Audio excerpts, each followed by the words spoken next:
trouble loading Messenger chats on a device. Then in today's video, I'm gonna show you the step-by-step process on how you can easily fix this issue.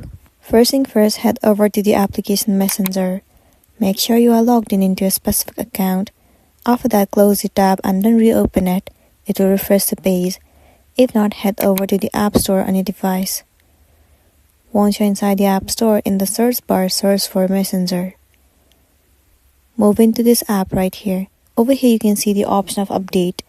Make sure that your application is up to date, so click on update and then wait for a while for the update to be completed. Once it is up to date, the next thing you want to do is move into the settings of the device. Inside settings, you need to head over to general and then move into iPhone storage.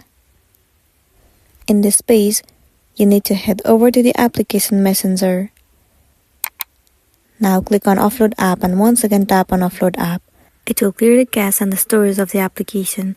If not, make sure that you are connected to stable internet connection, or else you can try using cellular data.